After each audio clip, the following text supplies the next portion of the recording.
So when we talk about cultural wear, okay, agbada vs suits. One makes you look like an African king, and the other make you look like you are going to beg a bank manager for a loan.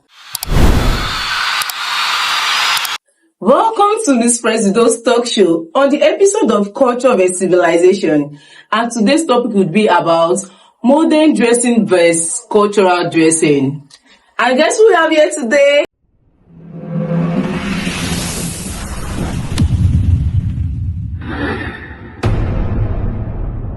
She is nobody else but Ishola Abiodun Olushikemi.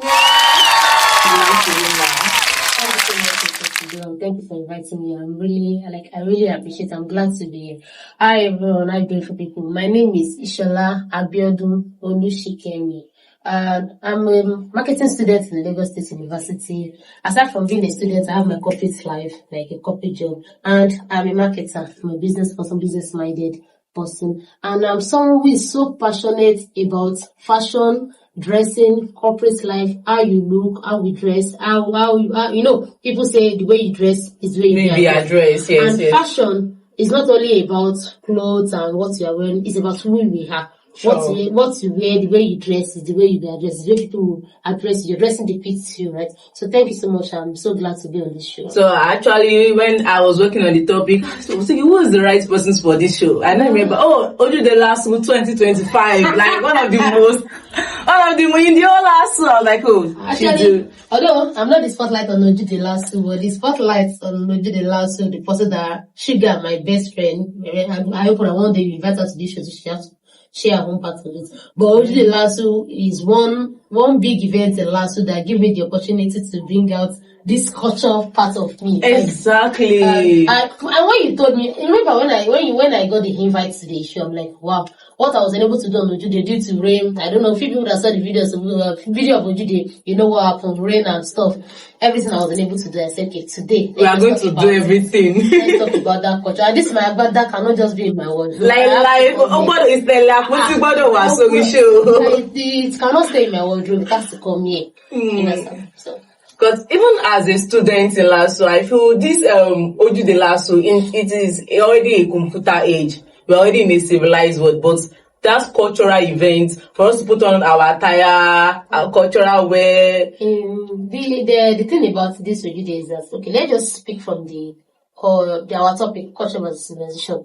One thing about we African and Nigeria is that, and one thing people don't know is that you can colonize us. You can westernize us, but there is this thing inside us, the cultural part of us, you cannot take it away from us. This one of the video I saw, you said, okay, we might put on Western clothes, Western designer, but what is underneath is culture.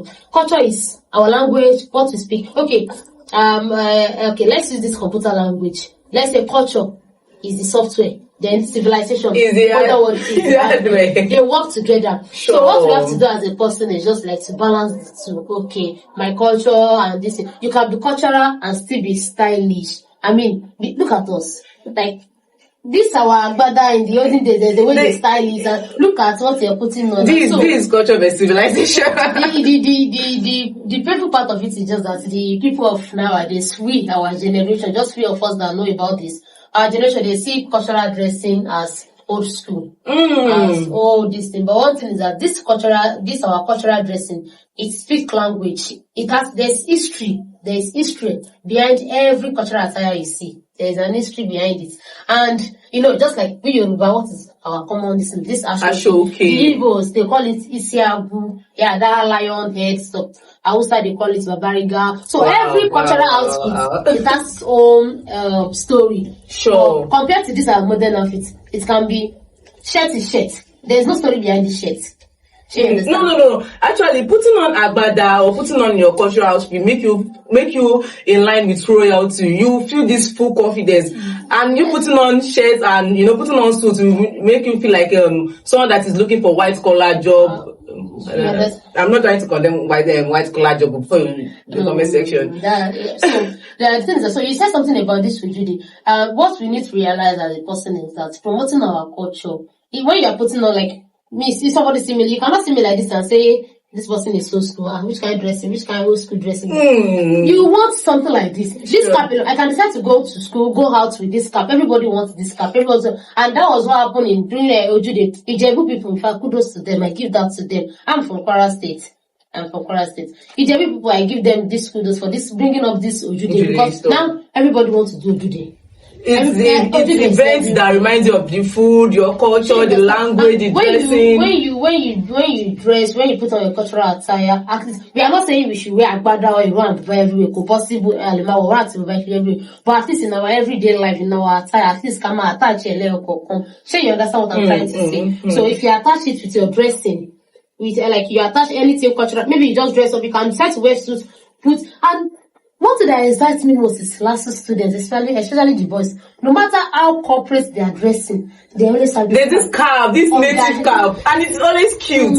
Even they are putting on shirt and trousers, they can't put pillar, all these pillar, they just want to get. I mean, this type of pants. It makes the dressing just unique. That's alone. It's oh god.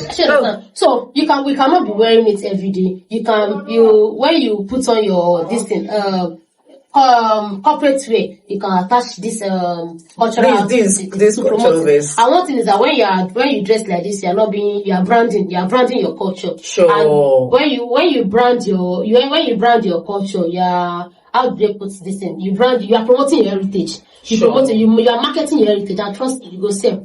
Because the people are selling the heritage. For real, imagine all the states are like. I can't even wait for the LASU 2.0. My loud go. So that is one thing about cultural. Apart from even this cultural of it, I'm somebody that I'm so passionate about how people dress. And when you come for something, I always come out in full. Look at now. Can you even compare? Look at the wedding system in Nigeria now. Both Igbo, so Canadians, European, Asian, everybody wants to do Nigerian wedding because of the culture. That no matter white wedding, just wear the gown and but. This cultural, the food, the clothing, the way it is always even be done. Yeah, that is unique. It is very unique, and there's this thing about this Nigerian culture that you cannot erase Nigeria. We cannot erase our culture totally. You can only elevate it. Like the cultural outfit it speaks culture, who you are, the kind of person you are. But one thing about this modern outfit is just like we as a woman, how we have evolved, how we have modernized. You can modernize your cultural outfit without westernizing it. Sure. You can modernize it without westernizing it, in the sense that this shirt now can be made with Ankara in a very fine. You understand what I'm trying to say? So all we have to do is just modernize it. You don't have to you cannot even erase culture.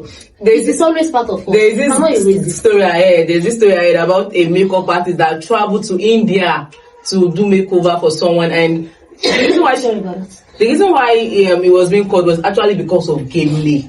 This different type of gele originally gele is from Yoruba. Yeah. I don't know. I'm not saying maybe other tribes are not having gele. Yeah, there's something they call it in Igbo. I've forgotten. There's other tribal gele also. I'm not saying, but Ashoke, natural. That is why it has no name. Ashoke. There's no English word for it. Is there any English word for it? Ashokes. Ashoke. You have to travel. There's no wedding you go to that you don't see gele. Oh yeah, now. Just tell me how would you now your own wedding now tomorrow and your cultural wedding just decide to wear for your cultural wedding just decide to wear suit and I don't know. Your father will be like, imagine me I was invited to a wedding now, so I put on like you'll be left out. Cultural outfit alone it's pride itself. Like when you put it on, even you know that imagine now we decide to go for a wedding now. You wear your shirt and tie. And I'm putting on this. Come, tell me. Even before Basta will stop. They won't stop you actually. They won't stop you, but just tell me who will get more attention. So the attention, and everybody. You will have more because it's full and it's complete more you. You don't understand what I'm trying to say. What I'm trying to say, the dressing sometimes depends on the kind of event. Okay. But there is no event that you can not go with your cultural outfit. Just like I had a neighbor when I was staying at Afolabi. I don't know, these celeb people, let's say celeb people, their culture is no slippers and Asha White. This woman is only saying, she's saying, even if she's traveling to Canada today, she's going with her CV and her slippers. So that is like culture. You cannot. For them, it's not possible for you to see them outside wearing their gown and slippers. You cannot erase it. You just have to like balance the two. You cannot take one over the other one, because civilization is like civilization is what you back up Olaju. You understand? It is now we converting that cultural outfit, cultural mode of dressing, cultural food to something that is more comfortable, more convenient for us. What is outside here, what you are seeing here, it is civilization. You understand? I don't think in the olden days when our forefathers are still wearing this ashike, I don't think women dress like this. No. Do you understand? No. I don't think. But this is beautiful, and this is civilization. It's making it more beautiful. This is we modernizing it. You understand? At least okay, Jackie Shebai, Jackie to Shebai, Jackie Shebai. She understand? Kole reggae. Hey, our culture would never fade. It will never fade. Asha, it would never fade. It is timeless. It is no matter what you do, it is timeless. There's nothing. There's some people that say, I don't like wearing native. I'm like, you don't like wearing native, but you can put on suit for the whole week. Hey, on your wedding day, what is the type to wear dobale? What suit to go up in dobale now? What's the problem? And another thing is that culture is not just about clothes. It is not about clothes. It is what defines us. Because okay, look at this. It is possible. It is possible for a nation. It's possible for a nation to be cultural and not be civilized. But it is impossible for a nation to be civilized and not be cultural. Let me tell you that part. Because let's say a nation is cultured but not civilized. That is how our fathers did. There was no civilization during that time. But there was no peace. Now imagine there was no peace. There was no, I don't know, you said there was no... There were more like peace, like... Okay, there was more peace. I said there was no, I was saying there was more peace. It was peaceful, maybe it was peaceful because that is our culture. But now, what I said that a nation can be cultured and not civilized. That is during our forefathers and ancestors, you understand? But it is impossible for a nation to be civilized and not be cultured. How do I explain that? Imagine there's civilization, there's everything, you have AI, you have a mobile phone, that's civilization, you have everything. But there is no culture. What is the cultural part of that civilization that you need? What is the history? How you define people, how you relate with people, how you talk to people. So it is impossible for we to say, okay, a nation is civilized, they are civilized, all but there is no culture. It's impossible. There is no, it's not possible. They have their background, they have where they came from, they have the real them. You understand? Yes. It is impossible to say, okay, they are civilized. In one of my videos, I said, what if tomorrow come and there's a magic come and they take away all this civilized thing away? They left the thing that will be left with us. We are back to 1970s. Let's say we are back to 19. The only thing that will be left with us is our culture. The way we eat, the food, the kind of plates, we used to eat. No, I'm saying that, okay, for people that are saying I don't like cultural wear, I do not like cultural food, just give me pizza and I'm okay. Okay, people like that, there are people that take westernization for modern. You understand? Like when they take them, the problem with we Africa is that we imitate instead of innovate. Instead of us to innovate, we imitate. Instead of us to how do I make this together with mine? Okay, to make this thing progress, to make this thing unique and look different. We just want to copy it. We just want to let me just copy it. We copy a lot in Africa, Copy a lot. We copy a lot. So that is one of the when the African will wake up and realize that we have this thing in our hand. Copying is not a bad thing. As I am now, I'm not on my natural hair this week. It is not because I don't have hair. I'm on makeup. Sorry. It's not a bad thing. But at least abandoning your home roots. Abandoning your home totally, that is the bad part of it. That is what forget. And there's no way you want to abandon because you still speak. You still speak your natural language. You still eat your natural food. So there's no way you want to abandon this. You cannot abandon this totally. You cannot erase it totally. It will always be part of you. Except even if you do surgery. Your identity is still part of you. Even if you do call space, No, this is something that I see that somebody was asking me like in one interview, like what is your I have a government name. So now our cultural language is our government name. You don't understand? I don't understand. Like now, what is my name? Like people know me as MissPresido. Okay. Like on TikTok, everywhere. Okay. So if you want to get to know me better, I'm like, oh, what is your government name? I'm like, my government name is Akinwale Bukola. Most of people are kind of shy of their name. You know, you understand now. See, that's one other topic on. I'm just trying to divert. Okay. Earlier when I was introducing myself, I said I'm someone that is very passionate about culture, identity, and stuff. Like my full name is Ishola Abiodun Olushikemi. Ishola is my father's name. That's my son. Abiodun.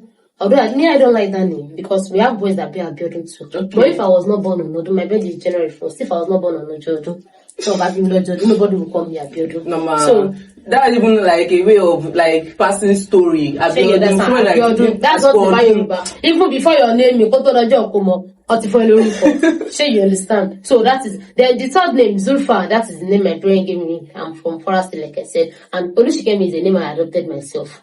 You understand? Because I just want this Yoruba part of me too. Because that Abiodun, sometimes when I say Abiodun, people like, are you male? You understand? People say Abiodun, and only male will be Abiodun. So that Olushikemi is an Obi Motora maybe. Cheers. So, in fact, I was going to deliver my son name, my new name to my mom. That okay. Emily, because I want to be called. That's your born name. That's Zufa. No, yesterday someone like also someone saw me when I have a fine girl. What is your name? I said my name is Olushikemi. What is your English name? What do you? That's true. Your that name will just tell you who I am. You just know that from my name, you know that I'm a Yoruba lady. Then Shikemi. What's your name, Shikemi? What is your English name? And I love my response. What is the English name? I am Yoruba, not English. Oh. Chakam. Some England name in Canada. Kwara. Oh, she na be lower big gate making Yoruba name. Oh. So that is one thing about I said about imitation and not innovation. People just tend to abandon their own roots, abandon totally. Some people don't even want to call their native name. But some native names too, sure. Thank you. She gone. Gẹ́gẹ́ bí ọmọ Yorùbá, Shelly, gbéra yín lárugẹ like. Okay. I can do that. Okay. Most certainly, I'm from Kwara State. And for those of you, Kwara State, Yoruba is not Yoruba land. Look at me, I'm from Kwara State, She Moko Ilafulani, Omo Yoruba ni mi, Omo Aboto Ọjà ni mi, Omo Laduba Àgọ́, Aboto Ọjà nílé Abúyanrin, Èmi l'Aláké Ẹ̀dú, Omo Ẹlẹ́rìn, Omo Abíówé, Mewe Ládọ̀gbà. Wow! Hey!